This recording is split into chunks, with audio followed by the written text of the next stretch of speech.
নেহাল ছিল একজন কল্পবিজ্ঞানপ্রেমী কিশোর। একদিন তার বিজ্ঞানী খালু তাকে দিলেন এক রহস্যময় যন্ত্র, একটি ছোট্ট সময়যন্ত্র।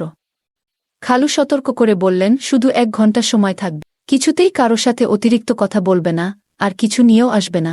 নেহাল উত্তেজনায় থরথর করে যন্ত্রের বোতামে চাপ দিল। চোখের পলকে সে চলে গেল 2125 সালের এক ঝলমলে শহরে।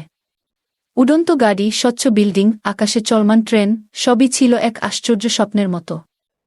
কিন্তু হঠাৎই সে টের পেল কিছু অস্বাভাবিক। রাস্তার রোবটরা যেন তাকে সন্দেহের চোখে দেখছে। বড় বড় বিলবোর্ডে ভেসে উঠছে অদ্ভুত বার্তা, অজানা বস্তু শনাক্ত হয়েছে, সতর্ক থাকুন গু। নেহালের হৃদস্পন্দন বেড়ে গেল। সে দ্রুত একটা অন্ধকার গলির দিকে ঢুকে পড়ল।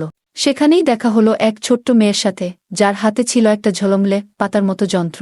মেয়েটি ফিসফিস করে বলল, তুমি ভুল করে এখানে চলে এসেছ, এখন তুমি এ শহরের জন্য বিপজ্জনক।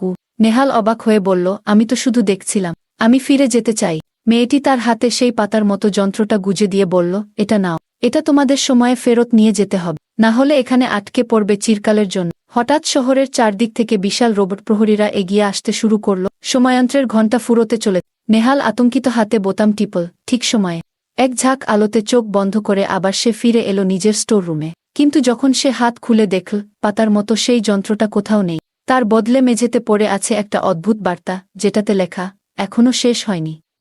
কোথায় গেল সেই পাতার মতো যন্ত্রটা, আর মেঝেতে এই লিখারই বা কি মানে? এরপর কি ঘটতে চলেছে নেহালের জীবন দেখতে হলে অবশ্যই চ্যানেলটি সাবস্ক্রাইব করুন এখনই।